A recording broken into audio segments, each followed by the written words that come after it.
Commissioner. We're here. How are you doing? Good, very well, thank you. Good to talk to you again. Hope you had a great week and enjoying the holiday season. Commish, I would say on Best Buy, line at 5 a.m. in the morning, waiting for the Nintendo Wii. Second guy online, only 15 leads available. Went home with the Wii. Slept for most of Sunday, missed most of the games, which is fine with me. In the toilet bowl.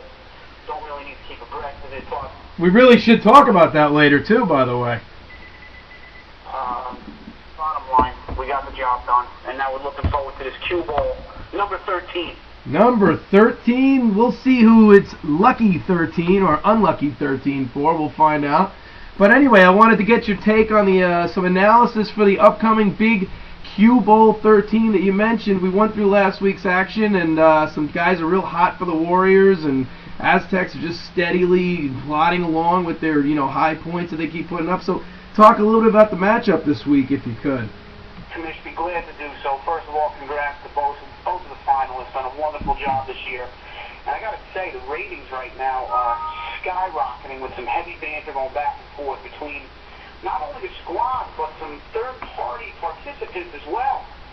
I've seen and I've actually spoken to the Fighting Qbowl, who are really between a rock and a hard place here, because he's going to be stuck listening to Mr. Flippy the entire season, if in fact the Aztecs are able to pull this one off and get their second title. And on the flip side, I don't think he'll be able to call the Golden State Warriors owner the biggest bum in history if he's able to pull it off. So the Qbowl have voiced their angst at both parties, and I believe they are leaning toward the Aztec camp, but he certainly is not going to be looking forward either way to the victor Monday night. So what do you got for the matchups? What do you like this week? What are you seeing coming up? In terms of analysis, here we go. I've done my homework on this, and I hope that the league can take a look at my league article tomorrow, which will be published in full effect. It will be an absolute stellar publication. In terms of what we're looking at, I got to tell you, a lot of people are worried about these two quarterbacks and how they're looking. A couple of old men. You got Brett Favre in Seattle for the Warriors, who's been very disappointing as of late. 3 weeks of under 10 points a pop, which is very un-Favre-like. But going into Seattle, unbeknownst to most of the league here, the Seattle Seahawks are the second worst team against fantasy quarterbacks. Wow, that's good information. On the flip side, looking at Mr. Warner, I know the weather might be a factor, but you're talking about the reigning Qbowl MVP and champion. And Mr. Warner going into New England, while it might sound like a very difficult matchup, the Patriots, just as giving as the Seattle Seahawks, the third worst team. Wow. Okay, a lot of people didn't know that, I bet. That's good information. That's good stuff. Trish, I'm here for you, brother. All right. So when I look at both of these quarterbacks, I think that's going to be the impetus for quite a big scoring Sunday. Well, what do you see a high-scoring game this week or no? I do see it. You do. That the Golden State Warriors, it's not going to be a surprise. They put some big numbers up. They hit the Xiii, the 100 spot in the semifinals week, which was huge. And what do you? The Aztecs kind of had an off week. Right. Looking at these matchups, you have to look at the spark plug. Pocket Hercules, MJD, the former Qbowl MVP, could be in line for his second in 3 years. Getting all the carries in Jacksonville now. That's true. He played the Indianapolis Colts Thursday night to start us up for the big Qbowl, and I think that the Aztecs have to be licking their chops at that matchup. Is it true? Is it true that you look at the Warriors running back situation? Right. Questions about Brandon Jacobs' availability, but have no fear. Larry Johnson, Kevin Smith, not the type of household names you would expect in the Qbowl, but then again, Week 16 brings about some crazy results, Commish. And you gotta like the spiral that Larry Johnson throws. He throws a good ball, doesn't he? When you see Larry Johnson connecting with Tony Gonzalez, and then you look up at the Golden State Warriors roster, you have to start to think there might be some other things at work here. A little magic, is that what you're saying? A little magic. Under control. Well, I gotta think, you look at last week, Michael Turner was the MVP in my mind for the Aztecs last week, puts up 24. going against the Vikings in the Dome, you can't feel good about that. What do you think? You think he gets it done, or is that a subpar game for him? Commish, Michael Turner's going to get points no matter who he plays against. I think the Aztecs are very satisfied with the two guys in their backfield.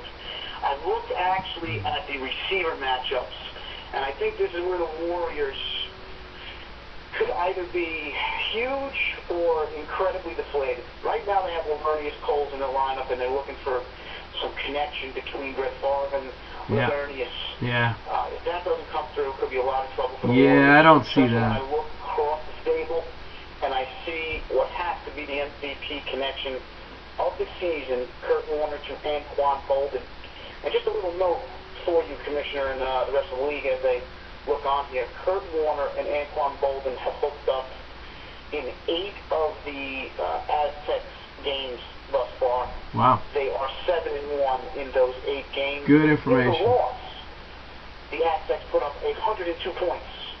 So, I will tell you, a little magic can be brought with that connection, and I'd be a little wary from the Warriors as I peek up to New England at 1 o'clock on Sunday. Yeah, well, I mean, this is going to, we got games all through the weekend. We got games starting tomorrow night. I mean, I see this game being really tight. I think it's going to be a pretty, it's a 1 and a 2 seed slugging it out. And I think, there's going to be some pulling away, and then another team's going to start crawling back into it. So I do think it's going to come down to coaching, though. I think it's about who pulls the right strings and pushes the right buttons this weekend with some of these lineup calls, because the Warriors got some decisions at receiver. I mean, you sit Berrien after a week like he had last week. I don't know. I mean, it's some tough calls this week.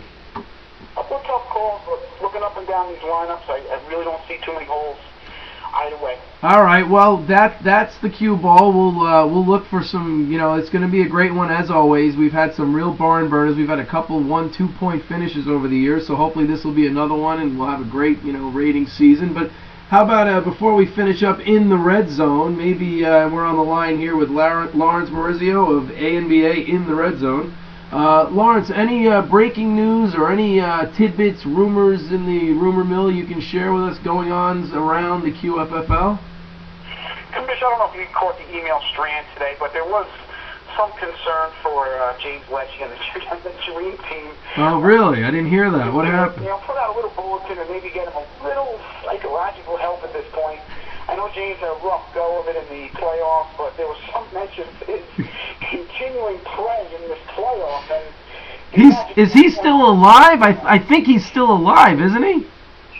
He is, but actually in the pretend bowl, as the Magic also aptly pointed out. I just wanted to give a shout out to James Lecce and let him know that help is on the way.